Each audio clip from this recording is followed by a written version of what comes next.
स्वागत है आप सभी का हमारे एडुअल क्लासेस के इस यूट्यूब चैनल पे।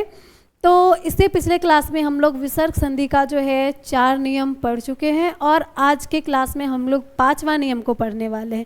अगर आप लोग हमारे इस यूट्यूब चैनल पे नया है तो सब्सक्राइब कर लीजिए और इस क्लास को अपने दोस्तों के पास शेयर कर लीजिए। अगर आप लोग पिछले क्लास भी नहीं किए हैं तो हमारे यूट्यूब चैनल पर अभी भी अवेलेबल है, तो आप लोग वहाँ से क्लास कर सकते हैं।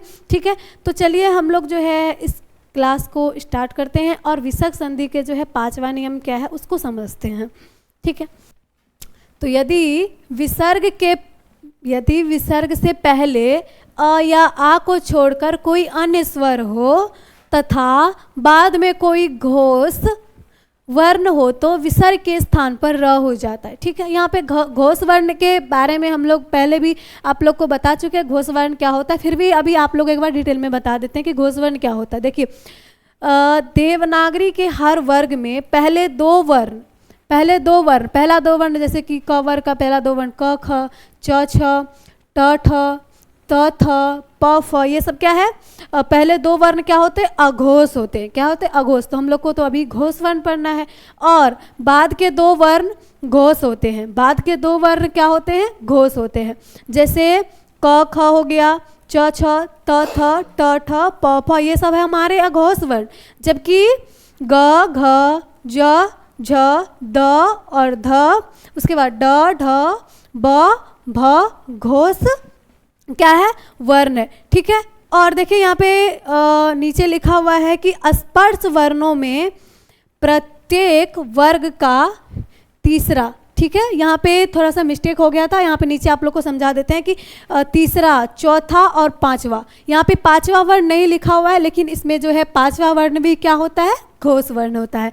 वर्ण सभी स्वर वर्ण और य र ल व और ह क्या होते हैं, घोष वर्ण। ठीक है, आप लोग ये वाला याद कर लीजिएगा। ठीक है, ये वाला सिंपल है, ये वाला को आप लोग छोड़ दीजिए, नीचे वाला याद कर लीजिएगा कि यहाँ से कि स्पर्श वर्णों में प्रत्येक वर्ग का, ठीक है, प्रत्येक वर्ग का तीसरा, जैसे क वर्ग का तीसरा ग, ठीक है, उसी तरीके से च वर्ग का तीसरा ज, इसी तरीके से तीसरा, चौथा और पांचवा वर्ण घोष व्यंजन होते हैं। और सभी स्वर वर्ण कितने, 11, अ आ हस्वी दीर्घी हर्षु दीर्घु री ए ओ और ओ, ये हमारे क्या है, स्वर वर्ण।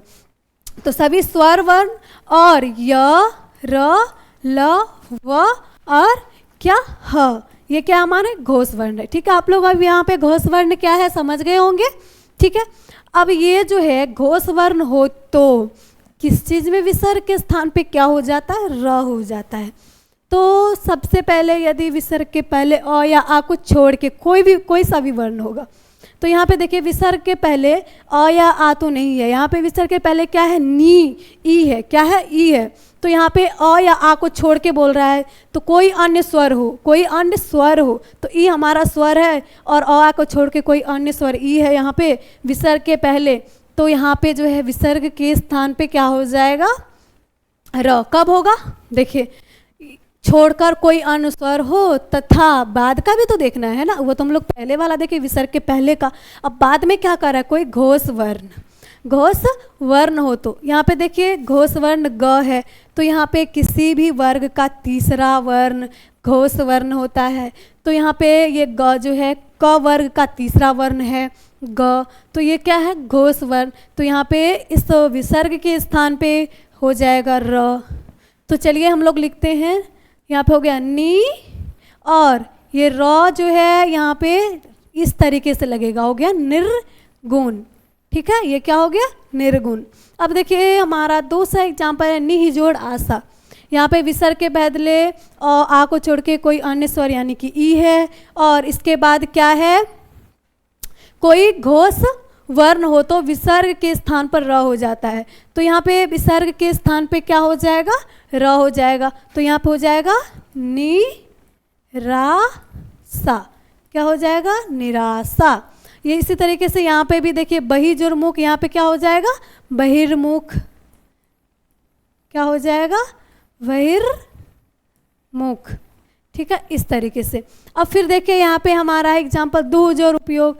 विसर्ग के पहले यहाँ पे अ को छोड़ के कोई व्यंजन, कोई स्वर वर्ण आए हैं जो कि है ऊ, यहाँ पे दू, तो यहाँ पे ऊ का मात्रा आ रहा है तो ऊ है विसर्ग के पहले। और उसके बाद क्या है कि यदि विसर्ग के पहले अ या आ को छोड़ के कोई अन्य स्वर हो तथा बाद में कोई घोष वर्ण, तो विसर्ग के स्थान पे र हो जाता है। यहाँ पे क्या हो जाएगा? दुर उपयोग। क्या हो जाएगा? दुर उपयोग। एक मिनट, दुरुपयोग हो जाएगा। यहाँ पे क्या हो जाएगा? दुरुपयोग। तो चलिए हम लोग यहाँ पे लिखते हैं दुरुपयोग। यहाँ पे हो जाएगा आप लोगों को, यहाँ पे देखिए एक मिनट, यहाँ पे हो जाएगा दुरुपयोग। एक मिनट,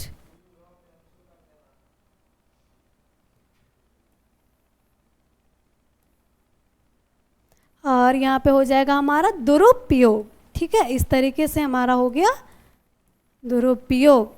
ठीक है, अब देखिए हमारा ये एक और एग्जाम्पल है दू जोड़ लव।